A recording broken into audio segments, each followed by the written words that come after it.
யோவான் எழுதிய நற்செய்தி அதிகாரம் 20 இறை வசனங்கள் 1 மற்றும் 11 முதல் 18 முடிய. வாரத்தின் முதல் நாள் அன்று விடியற்காலையில் இருள் நீங்கும் முன்பே மகதலா மரியா கல்லறைக்கு சென்றார்.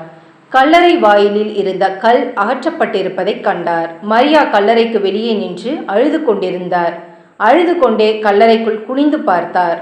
அங்கே வெண்ணாடை அணிந்த 2 வானதூதரை அவர் கண்டார். இயேசுவின் உடலை வைத்திருந்த இடத்தில் ஒருவர் தலைமாட்டிலும் மற்றவர் கால் மாட்டிலுமாக அவர்கள் அமர்ந்திருந்தார்கள்.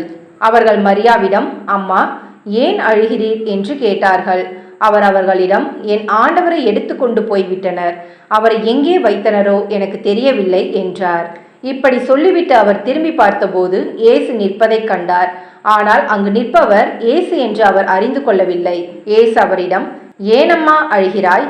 யாரை தேடுகிறாய் என்று கேட்டார்.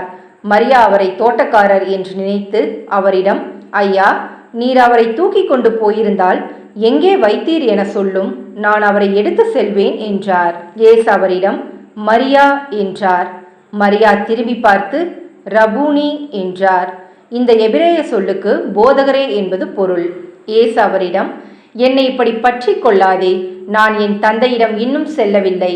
நீ என் சகோதரர்களிடம் சென்று அவர்களிடம், என் தந்தையும் உங்கள் தந்தையும் என் கடவுளும் உங்கள் கடவுளுமானவரிடம் செல்லவிருக்கிறேன் என சொல் என்றார். மகதலா மரியா சீடரிடம் சென்று, நான் ஆண்டவரை கண்டேன் என்றார். தம்மிடம் இயேசு கூறியவற்றையும் அவர்களிடம் சொன்னார். இது கிறிஸ்துவின் நற்செய்தி. கிறிஸ்துவே உமக்கு புகழ்.